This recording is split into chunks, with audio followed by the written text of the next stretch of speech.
José, un abrazo, ¿cómo estás? Gracias, Rubén, un gusto estar con vos. Bueno, decime así como apertura, ¿cómo ves la economía? ¿Qué visión tenés de este panorama? Bueno, obviamente con mucha preocupación, ¿qué va a pasar con la inflación? La inflación va a seguir alta, el tema es si se penaliza o no a partir del 14 de noviembre, luego de las elecciones, y a partir de que el gobierno necesariamente va a tener que hacer un ajuste en las tarifas, posiblemente las naftas o seguramente las naftas, que el petróleo aumentó en términos de dólar y el dólar aumentó en pesos y nosotros también seguimos con las naftas a valores de mayo. Así que digo, hay toda una serie de desafíos que se disparan a partir de las elecciones. Ahora estamos en modo electoral, todo es, digamos, precios congelados, tarifas congeladas, tipo de cambio pisado, es decir, con un dólar oficial, el dólar oficial es el que se utiliza para las operaciones de comercio exterior, es decir, el que cobran los exportadores y pagan los importadores, que también está pisado, hace desde mayo que se viene devaluando el peso con el dólar oficial el 1%, cuando la inflación es casi del 4% mensual, así que esto va generando un atraso.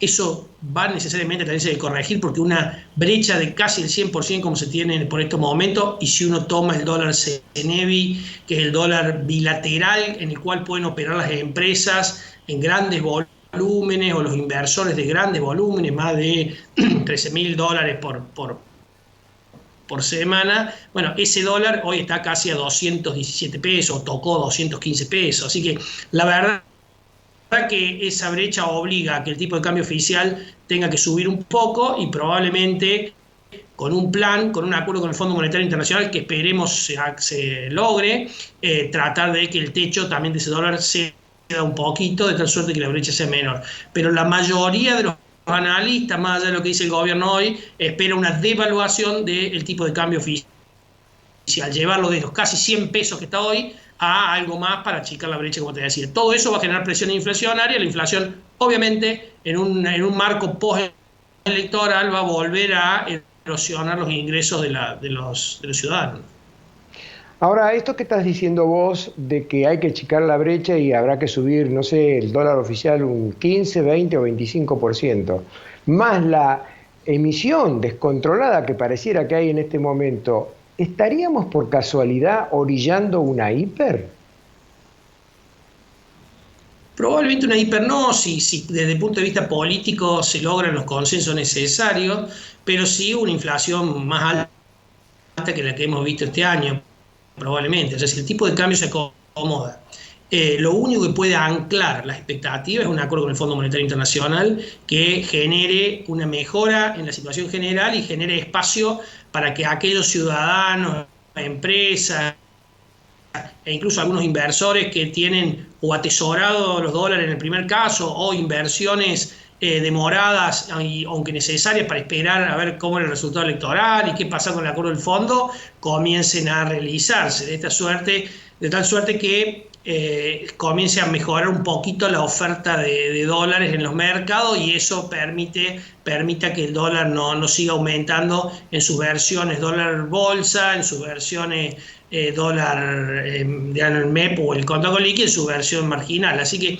se necesita mejorar las expectativas para que todos los que están sentados arriba de los dólares o sentados sobre sus decisiones de inversión esperando a que mejore un poco el panorama comiencen a realizarse, producirse. Ahora, acabas de mencionar el fondo y hoy leía un artículo de un columnista de La Nación que decía por qué al fondo le conviene arreglar con la Argentina y daba una cantidad de opiniones bastante sensatas, por supuesto. Eso por un lado. Por el otro lado, si bien a Georgieva le dieron un perdón especial y ha sobrepasado todos los problemas que tenía, sigue la mirada puesta con ella para ver cómo se desarrolla la gestión futura y ella se está dando cuenta de que no puede ser muy concesiva con la Argentina. Pregunto, ¿esta situación llevaría a que Argentina, para lograr un arreglo con el Fondo Monetario, deberá hacer los deberes muy bien, presentando un plan económico y un montón de elementos que convenzan al Fondo Monetario para que no sea muy rígida la postura de esta institución? Rubén, si lo que pretende Argentina es un plan de facilidades extendidas para que la gente entienda un plan a 10 años, con algún periodo de gracia que también está negociando, obviamente que para eso hay que presentar un plan. Lo pedirá este fondo, el fondo anterior o el que venga, digamos. Ningún digamos, funcionario del fondo de carrera firmaría un acuerdo con Argentina que, digamos, lamentablemente tenemos un track record que no nos favorece. Ni no firmaría un acuerdo con Argentina si no tuviera un plan que sostenga la viabilidad de ese compromiso.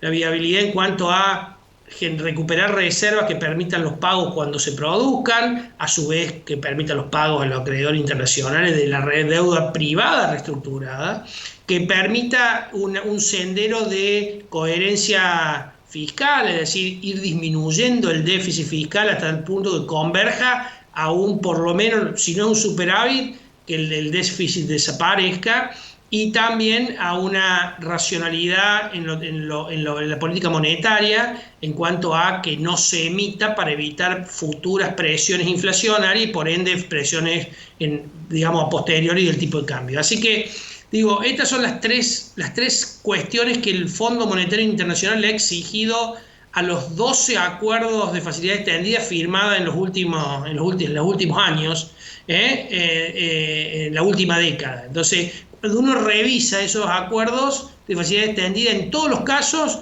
con más o menos intensidad, juegan estas tres cuestiones. Yo creo que el tema de la política fiscal, es decir, un sendero de reducción del déficit fiscal, puede ser el más donde nos concedan más grado de libertad en virtud de la salida de la pospandemia. Pero en tanto y en cuanto nos alejemos de la pandemia y el mundo comience a reactivarse, como de hecho lo está haciendo, bueno, obviamente el fondo exigirá algunas cuestiones más. Creo que sí hay espacio, por lo menos el grupo de los 20 así lo ha vuelto a pedir en esta reciente reunión. Hay espacio como para que Argentina le saquen el sobrecargo que paga por haber sacado un préstamo tan elevado respecto de su cuota, que no es un tema menor porque estamos hablando de 10.000 millones de dólares a lo largo de todo el programa, serían unos 1.000 millones de dólares mensuales. Pero le van a pedir un plan seguro y nosotros necesitamos un plan también para relanzar las expectativas de los consumidores, los trabajadores, los comerciantes, los inversores. Argentina sin un plan hoy, con los problemas macroeconómicos estructurales que tenemos, con los problemas que se van a generar a partir del 14 de noviembre como consecuencia de algunas variables que hay que encauzar, como hablábamos recién, y con la debilidad política que existe, me parece que nos vendría muy bien a todos en términos de expectativa contar con ese plan y que ese plan obviamente, además de existir, sea creíble, de tal suerte que balice los próximos años de los argentinos y los argentinos puedan animarse a tomar alguna medida, alguna decisión de consumo o de inversión que hoy la tienen completamente relegada, ¿no? Perfecto, muy claro. Me parece que el capítulo más importante de ese plan que vos estás diciendo es cómo reducir el déficit fiscal, cómo achicar el gasto público. Y allí me parece que comienzan los problemas verdaderos de la Argentina. ¿De dónde empezamos a recortar con esa tijera gigante que tenemos que tener? Si vos vas a achicar gastos sociales, por ejemplo, despidiendo empleos públicos, quitando los planes sociales o reduciéndolos o achicando los subsidios que le estás dando a los servicios públicos, el impacto y el costo social va a ser tremendo para un gobierno que ya viene bastante lastimado y que posiblemente el 14 de noviembre quede reflejado en las elecciones, donde seguramente se va a repetir el escenario del 12 de septiembre. Es decir, el problema, porque enunciar, decir, bueno, hay que hacer un plan, listo, bárbaro, ¿cómo achicamos el gasto público? Ahí está el problema, José. Yo creo, Rubén, que el gasto público no lo van a achicar de manera explícita, como alguna vez lo intentó algún ministro y duró 15 días, sino que lo van a hacer de manera, digamos, van a utilizar la inflación para licuar el gasto, como lo vienen haciendo con el caso de los jubilados, digamos. Es decir, cuando uno tiene inflaciones tan altas, lamentablemente, todo el mundo habla de que la inflación es un impuesto. En realidad lo que hace la inflación es licuar los gastos, digamos, si yo no te actualizo un gasto en un par de meses con inflación del 4%, en 2 meses te comí casi el 10% de ese gasto. Entonces no lo van a hacer explícitamente, pero me parece que van a hacer uso de esa inflación que hablábamos recién, de que se espera que se incremente para los próximos meses, y de esa forma van a ir licuando algunos gastos, solamente manteniéndolo o ralentizando la actualización de esos gastos en el tiempo. Me da la sensación que eso es lo que ha venido haciendo Guzmán en este primer semestre de este año, y por eso es que el ala más ideologizada del gobierno le reclama el ajuste a Guzmán. Yo vengo diciendo hace rato que los argentinos no queremos un ajuste, que los políticos ninguno quiere anunciar un ajuste, pero que el ajuste hace muchos años que se viene haciendo de la mano de la inflación, sea explícita o sea cuando la inflación se mentía y no se mostraba. Lo cierto es que cualquiera de nosotros, seamos trabajadores independientes, en relación de dependencia, seamos jubilados o seamos, digamos, trabajadores formales o informales, nuestro poder de compra hoy es inferior que hace un año atrás, que hace 2, que hace 3 y que hace 10. ¿Está claro? Esto muestra que nos hemos ido ajustando, aunque querramos que no, digamos, creamos que no, porque nadie lo ha dicho explícitamente, pero no hemos ajustado. Hoy compramos con nuestros ingresos, de nuevo, formales o informales, menos carne, menos ropa, menos metros cuadrados, menos por proporción de un auto, menos zapatillas, digamos. Cuando uno lo pone en términos relativos, hemos tenido una licuación muy grande. Me parece que, una vez más, los gobiernos van a hacer uso de ese instrumento que genera un ajuste tremendo, y que de hecho los argentinos los estamos viviendo, y lamentablemente genera un incremento de la pobreza muy significativa, con valores que a todos los argentinos nos deberían avergonzar: tener 40% de nuestra población pobre y 50% de nuestros niños bajo la línea de pobreza. Esto es lo grave, lo tremendo de la inflación, que, como digo yo, es una máquina de generar pobre, y es la verdad, es lo que venimos sufriendo los argentinos desde hace décadas, donde año a año, digamos, la pobreza ha ido incrementando, y donde todos los gobiernos han subido con el argumento de bajar la pobreza, y lamentablemente se han ido con una pobreza más alta de la que recibieron. Está bien. Última pregunta, me dicen que nos quedan apenas 30 segundos. Te saco de la economía, que es tu fuerte, y te meto en la sociología, que vos también a veces la lees como yo. Vos ves que todos los días en Capital Federal no menos de 2 o 3 piquetes de distintas organizaciones paralizan la Capital Federal, no se puede transitar, etcétera, etcétera. Esas son reacciones de la gente a la pobreza extrema que está ocurriendo. Si, como vos decís, se sigue haciendo la gran Guzmán, es decir, que disimuladamente, sin que nadie se dé cuenta, con la inflación estoy licuando todas las deudas que tiene el Estado, esa reacción social se va a acentuar, a incrementar. Y si le incluís en qué posición va a quedar el presidente Fernández después de perder las del 14 de noviembre, va a ser un gobierno muy débil. ¿No crees que eso puede generar un caos mucho más grande? Sí, eso me parece que es una preocupación que tenemos todos los argentinos, ¿no? Ver después de las elecciones cómo se reacomoda el tablero político para que el presidente pueda tener gobernabilidad los próximos 2 años, y de esta forma sacar las leyes que haya que sacar. Y en esto incluye una red de contención para los que menos tienen, de tal suerte que el ajuste no lo sigan pagando los que menos tienen, sino que en realidad se lo traten de pagar a algunos sectores que tienen prebenda, que digamos que son tanto empresarios como empleados públicos, como gente vinculada a la política, digamos.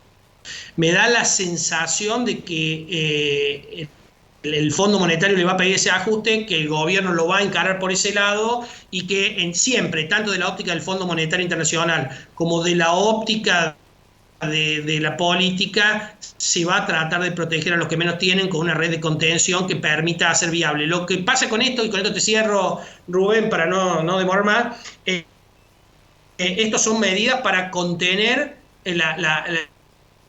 digamos, la reacción social, pero no son medidas para solucionar el problema de la pobreza. Lo único que va a solucionar el problema de la pobreza en Argentina es el trabajo, y el trabajo necesita de inversión, y la inversión necesita de generar reformas estructurales que hacen falta, sin perjudicar a nadie, pero dándole la oportunidad a que los empresarios, la pyme, la grande empresa, la mediana, el comerciante puedan tomar un empleado más, y un empleado más no sea sinónimo de un riesgo contingente tremendo que haga poner en juego su empresa. Así que Argentina, de una vez por todas, va a tener que debatir si es cierto que quieren salir de la pobreza para los nuevos empleos, un régimen laboral diferente que tiene. Y después seguramente continuarán protegidos los que están protegidos hoy, pero no perjudicando a los que hoy no tienen trabajo y están trabajando en la informalidad. Me da la sensación que esa discusión, si viene en Argentina, hay que darla, y que los sindicatos me parece que deberían estar a la altura de las circunstancias, y espero que lo estén.